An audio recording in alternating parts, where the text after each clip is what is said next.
മഹാശിവരാത്രി ദിവസം ഭയഭക്തിയോടെ വ്രതവും ഉപവാസവും അനുഷ്ഠിച്ച് അമ്പലദർശനം നടത്തുന്നവരാണ് വിശ്വാസികൾ. ക്ഷിപ്രകോപിയും ഭക്തരിൽ ക്ഷിപ്രപ്രസാദിയുമാണ് മഹാദേവൻ. അതിനാൽ ശിവക്ഷേത്ര ദർശനം നടത്തുമ്പോൾ വളരെയധികം ശ്രദ്ധയും ചിട്ടയും പാലിക്കണം. ഹൈന്ദവ വിശ്വാസപ്രകാരം പൂർണ്ണതയുടെ ദേവനാണ് മഹാദേവൻ. അതിനാൽ തന്നെ ഭഗവാന് പൂർണ്ണ പ്രദക്ഷിണം പാടില്ല എന്നാണ് വിശ്വാസം.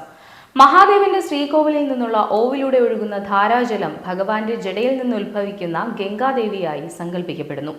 ഈ ഓവ് മറികടക്കാതെ പ്രദക്ഷിണം ചെയ്യുമ്പോൾ ബലിക്കല്ലുകൾ എപ്പോഴും ഭക്തന്റെ വലതുഭാഗത്ത് വരുന്ന രീതിയിലാവണമെന്നാണ് ചിട്ട. പ്രദക്ഷിണം വെച്ച് ഓവിനരികെ എത്തുമ്പോൾ ശ്രീകോവിലിന്റെ താഴികക്കുടം നോക്കി പ്രാർത്ഥിക്കണം.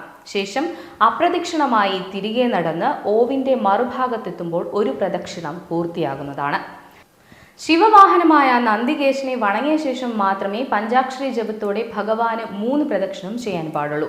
മഹാദേവന് ഏറ്റവും പ്രധാനമായ വഴിപാടാണ് ജലധാര.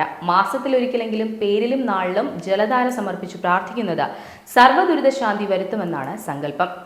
ശിവരാത്രി ദിനത്തിൽ സമർപ്പിക്കുന്ന വഴിപാടുകൾ അതീവ ഫലദായകമാണ്. കൂവളത്തില സമർപ്പണമാണ് ഏറ്റവും പ്രധാനം.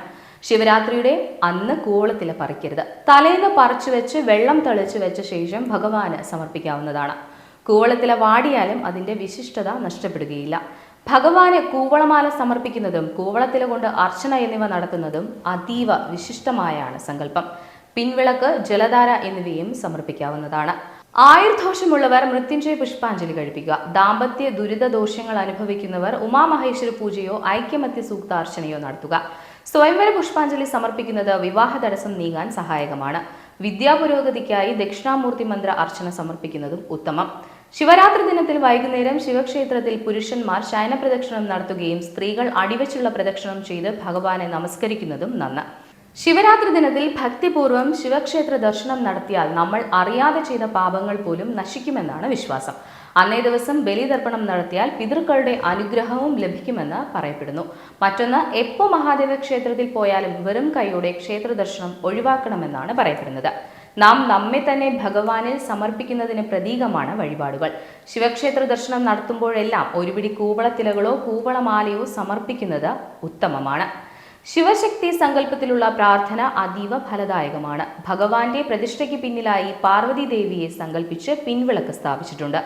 ഈ വിളക്കിന് പിന്നിലായി കണ്ണാടികൾ കൂട്ടിച്ചേർത്ത് പുഷ്പാകൃതിയിൽ പ്രഭ സ്ഥാപിച്ചിട്ടുണ്ടാകും. ഈ പ്രഭയിൽ പിൻവിളക്കിലെ ജ്വാല അനേകം ജ്വാലകളായി പ്രതിഫലിക്കുന്നതായി നമുക്ക് കാണാൻ സാധിക്കും. ദർശനത്തിന്റെ പൂർണ്ണഫലം ലഭിക്കണമെങ്കിൽ പാർവതി ദേവിയെ സങ്കല്പിച്ച് പിൻവിളക്കിൽ എണ്ണ കൂടി സമർപ്പിച്ച് പ്രാർത്ഥിക്കണം എന്നാണ് ചിട്ട. മംഗല്യസിദ്ധി, ദീർഘമാംഗല്യം, ഭാര്യാഭർത്തൃ ഐക്യം എന്നിവയാണ് പിൻവിളക്ക് വഴിപാടിന്റെ ഫലം.